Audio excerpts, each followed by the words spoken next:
All right, so in this video, we're going to be discussing two different types of pituitary gland disorders. We're going to talk about syndrome of inappropriate antidiuretic hormone, the SIDAH, and then we're also going to be discussing diabetes insipidus. So, syndrome of inappropriate diuretic hormone is a condition in which high levels of a hormone cause the body to retain water, and that is the antidiuretic hormone, better known as ADH. ADH actually regulates and balances the amount of water in your blood. The best way to think about that is S for syndrome. You can think of S for soaked, because with this syndrome of inappropriate antidiuretic hormone, the body is literally soaked inside. It is causing a lot of fluid and water, almost like an overload. So we want to think about it's too much antidiuretic hormone. So it's too much ADH that retains the water. A lot of times we think about the causes. Actually, the number one cause of SIADH is lung cancer, and that is typically that first sign. Some other causes could be pulmonary disease, infections, specifically respiratory, like pneumonia, disorders of the brain, that CNS, like a head injury, maybe a tumor, some brain surgery.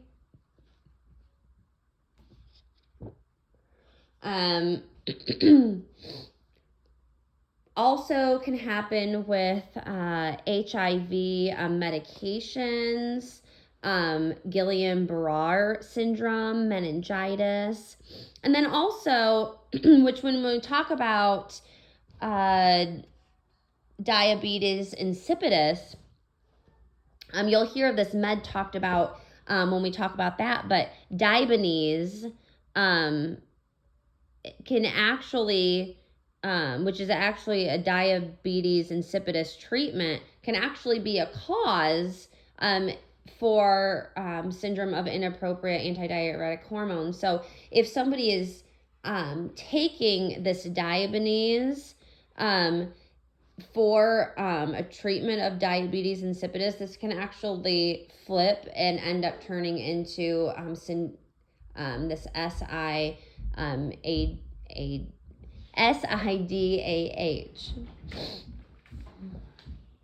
So when we think about this, we're going to think about that it is an elevated increase, too much ADH, which is equaling that water retention, because we just talked about how this is ADH helps regulate and balances the amount of water that's in our blood.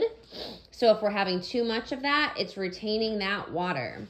So let's get into those signs and symptoms now. So we're going to have that fluid volume overload. We're going to have that weight gain, edema.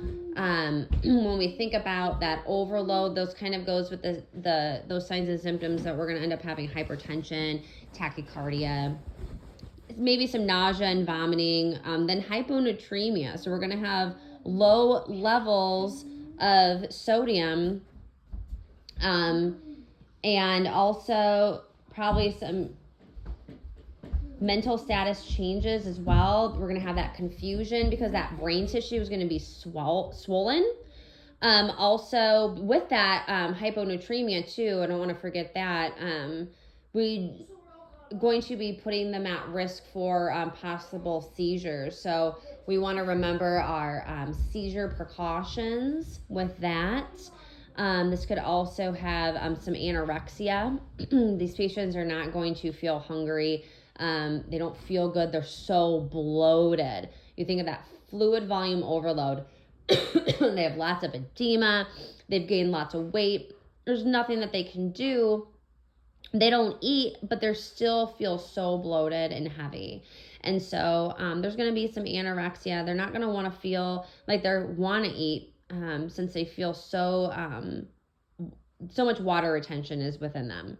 They're going to have a low urine output, and that makes sense because they're going to have this so much water fluid volume overload. It's not escaping their body. So they're going to have a low urine output, which is going to mean that urine is going to be more concentrated. And then they're going to have a really high urinary specific gravity too because of that concentration.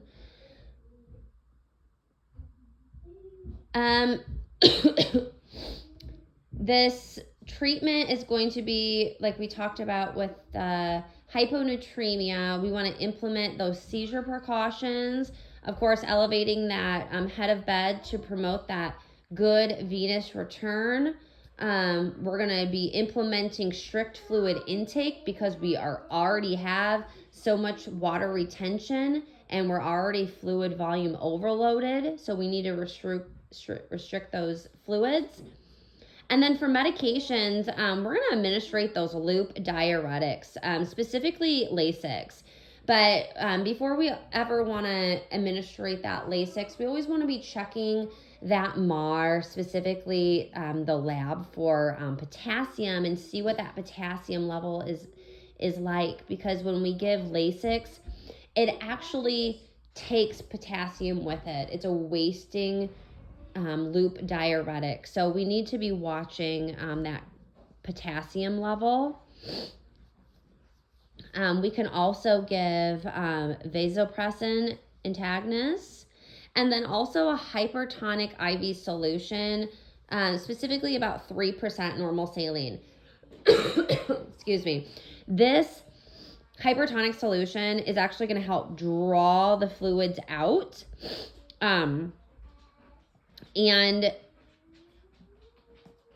draw the fluids out of those swollen cells. And so when this is happening, we're going to be watching for worsening crackles or worsening fluid volume overload as well, because we're putting, solution in, fluids into a person that's already fluid volume overloaded. So we really need to be checking for those crackle sounds in the lung fields, and then also any worsening signs and symptoms of fluid overload.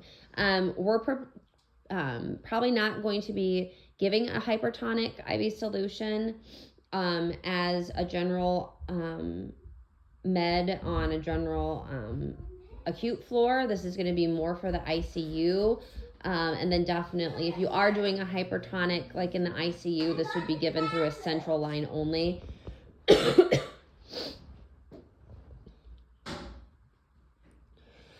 And then for nursing management, we're going to want to do daily weights because of all of that fluid volume overload, that weight gain and edema, and very strict intake and output.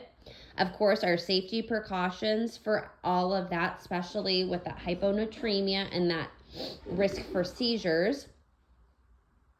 Fluid restriction, and then that loop diuretic we talked about, it unfortunately likes to waste that potassium, so we need to be watching that. And then one of the other meds that we can give, it's called declomycin. And declomycin, excuse me, it's called declomycin. It is actually an antibiotic, but this is given for syndrome of inappropriate antidiuretic hormone because the ADH, it's ADH inhibitor and promotes the diuresis. So this declomycin promotes the diuresis. But one of the things that we want to remember with declomycin is we do not want to give this with any type of calcium containing foods. So that would be any type of antacids or milk, because declomycin affects GI absorption if that is given with any type of calcium. Let's see if there's anything else on this.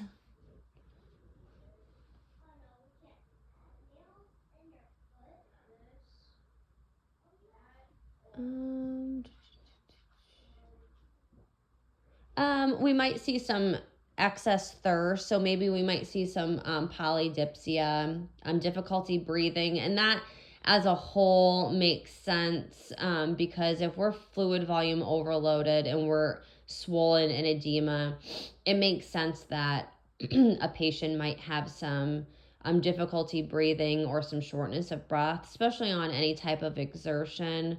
Definitely with irritability because they feel very bloated. They probably want to eat, but they don't want to eat because they don't want to feel any worse.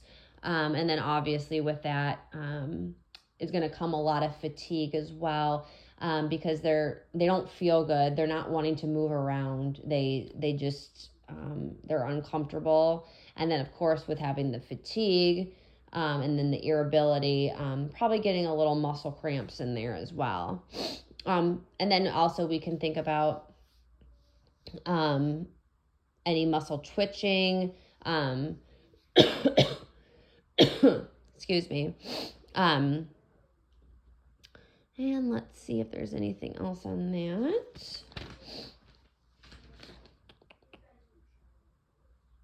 One of the things that we could do, especially since these patients on SIADH are going to be on that fluid restriction, is that we can implement maybe a little ice for them to just keep their mouth and mucous membranes moist, and also maybe some hard candy, and that can help with the thirst as well.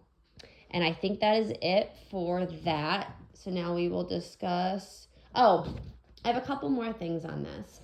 Okay, so I have seven things to discuss about this as well. So we talked about SIADH is too much ADH. So it's soaked, kind of feeling like that person is soaked inside. So some of the things to kind of look out for, I'm just kind of breaking it down into 7 sentences. So it stops urination. So we talked about how you're going to have a low urine output because of that. It could be sticky and thick urine due to the high specific gravity, specifically 1.030 and up. And earlier we talked about how that high specific gravity is going to be high due to that low urine output. That concentration is going to be higher, which is going to make that specific gravity higher as well. That patient is going to be soaked inside. So they're going to have low and liquidy labs, and we talked about that hyponatremia.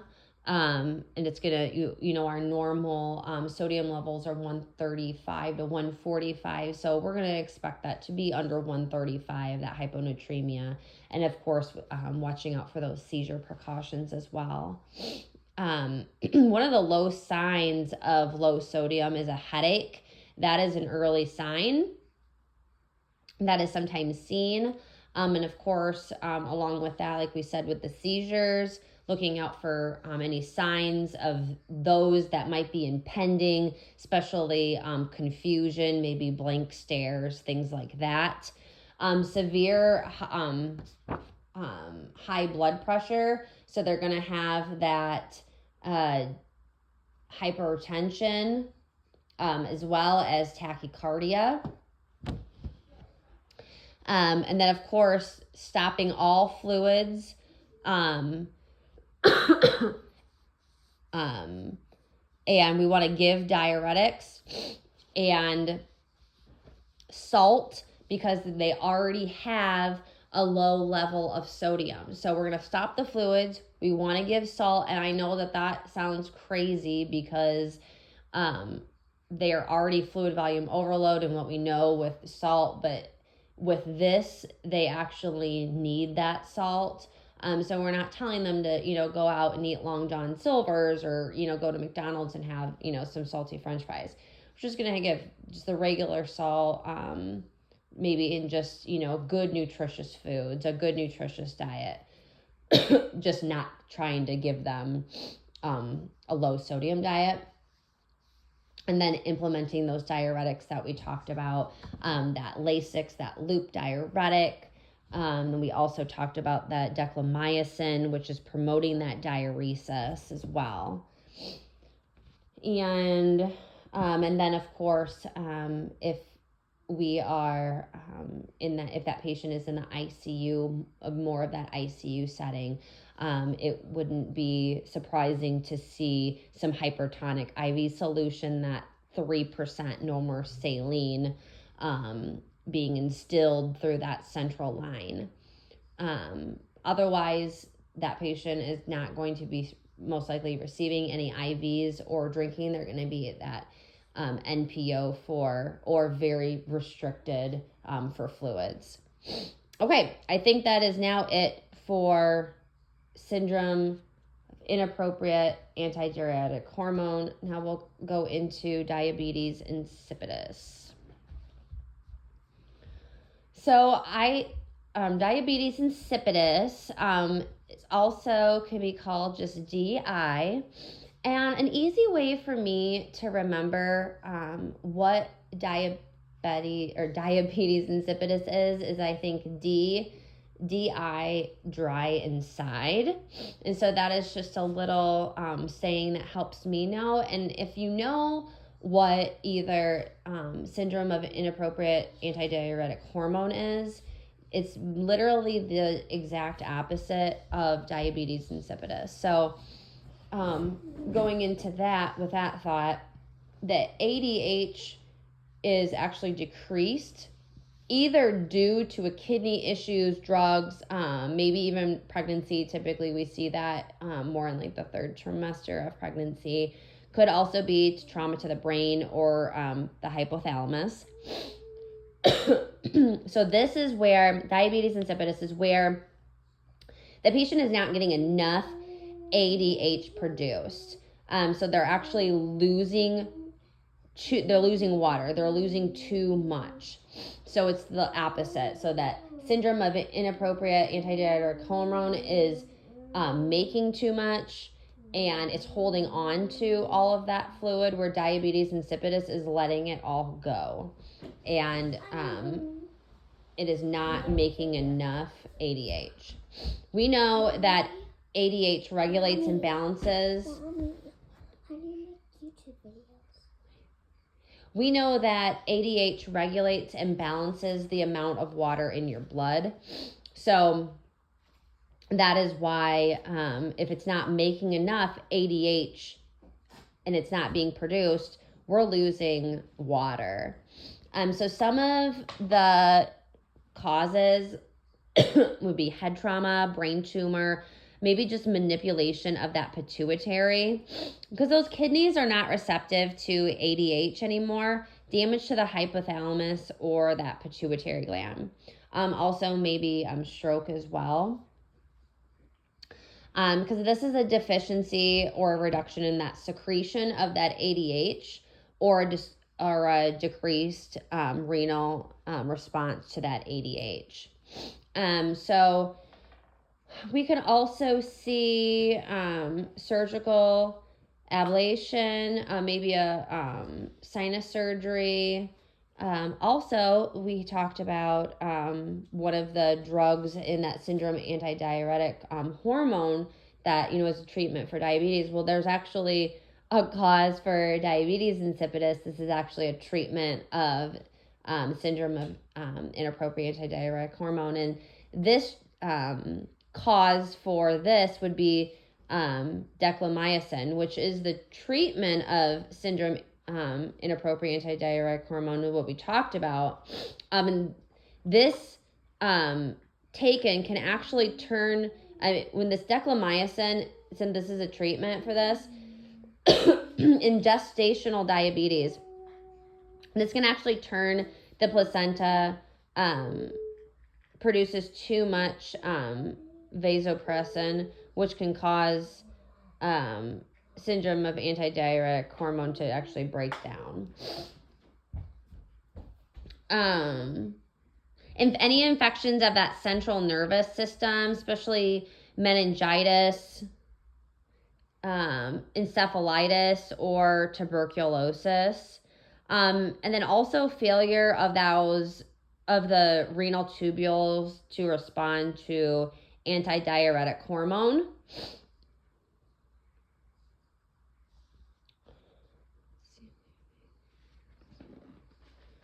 Because of that low level of antidiuretic hormone being produced, we are majorly losing a lot of water. So a lot of the signs and symptoms are going to be with that fluid volume deficit. So we're going to be those patients are going to be excreting large amounts of diluted urine. They are going to be also craving water and ice. And not to get diabetes insipidus confused with diabetes mellitus, because they are not the same. They do share some of the same signs and symptoms, because we think of with regular diabetes mellitus, we think of like the 3 or 4 polys, and diabetes insipidus shares that with regular diabetes mellitus. So with diabetes insipidus, those patients are going to present with polydipsia, which is that fancy term for increased thirst. Also present with polyuria, which is that fancy medical term for increased urine output. And that urine output could be up to 4 liters to 24 liters a day. So they are going to be losing uber amounts of urine. And so we can see why this urine is going to be so diluted. They are also going to be presenting with dehydration because they're losing so much fluid. They can't keep it in. So we need to be looking out for those signs and symptoms of dehydration. That decreased skin turgor, those dry mucous membranes. There also might have some muscle pain and weakness, headache, postural hypotension, tachycardia. And then, of course, we talked about that low urinary specific gravity. That normal is 1.005 to 1.030. It's going to be so low because this urine is so diluted. We're also going to see hypernatremia. So in syndrome of inappropriate antidiuretic hormone, we're going to see that hyponatremia, that low level of sodium. But with diabetes insipidus, we're going to see hypernatremia. And so we're going to see this because of that sodium level, that concentrate level is going to be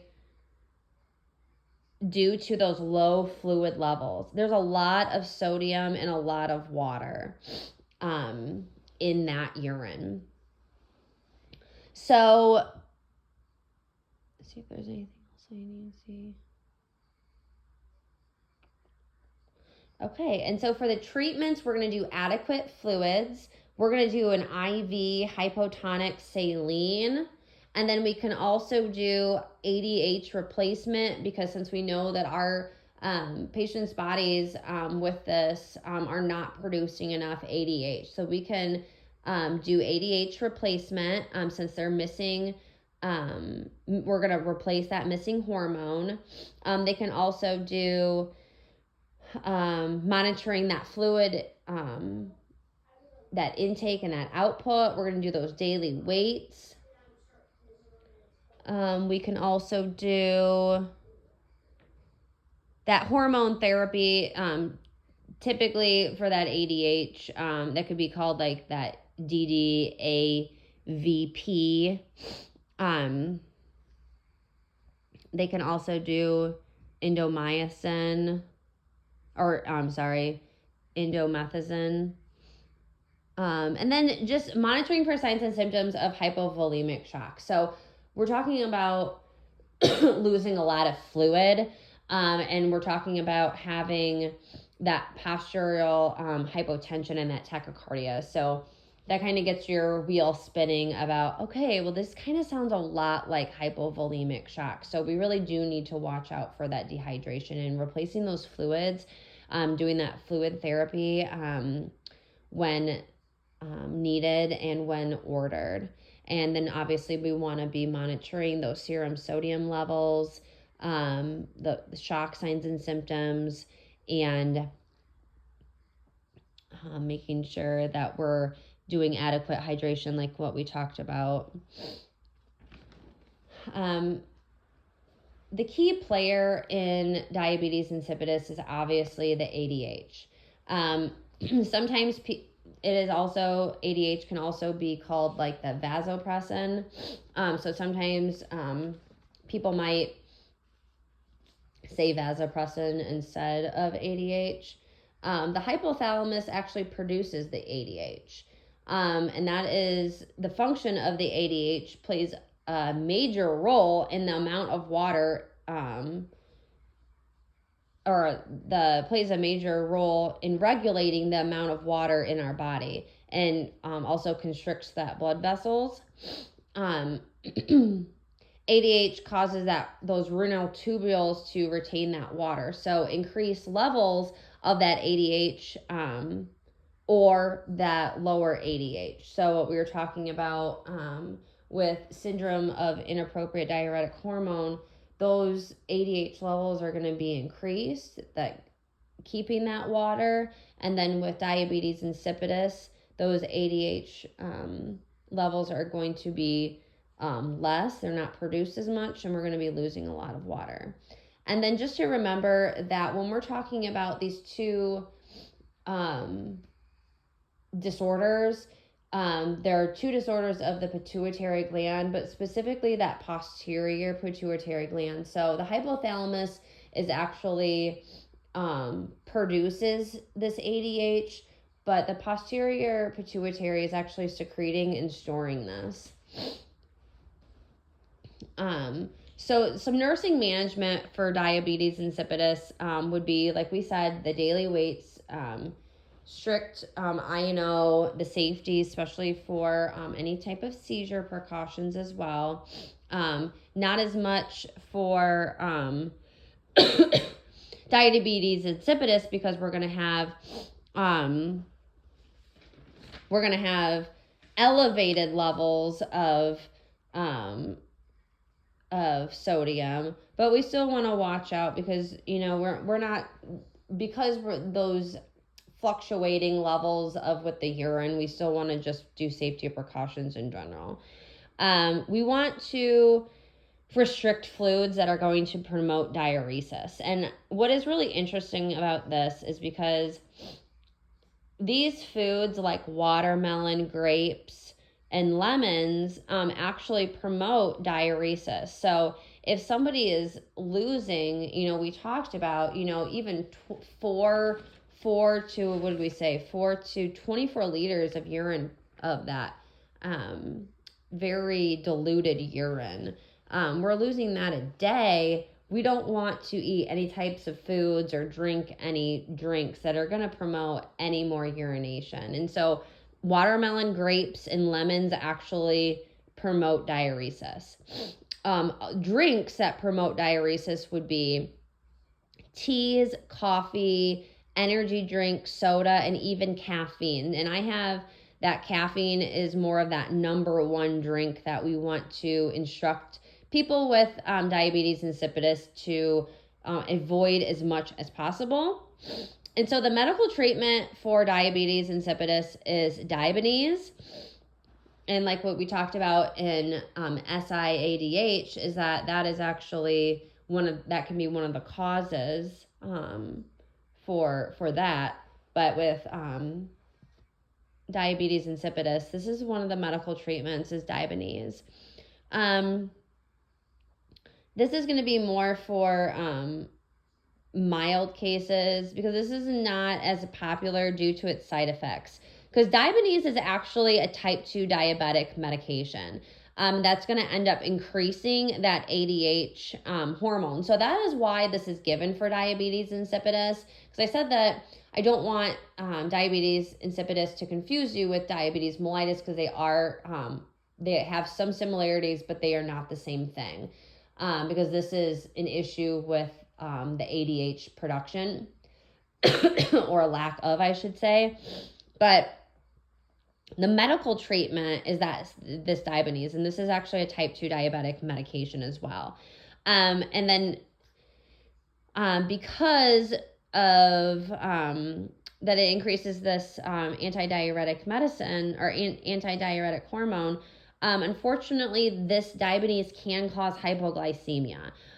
So that is one of the side effects of this diabetes. So we need to watch the levels of the blood sugar, and this is also can cause the skin to be photo sensitive to the sun. So we want to instruct our patients to make sure that they're covering up, they're wearing sunglasses, and then also instructing them and maybe offering some teach back regarding signs and symptoms of hypoglycemia when they are taking this diabetes. And let me see if I have anything else on this.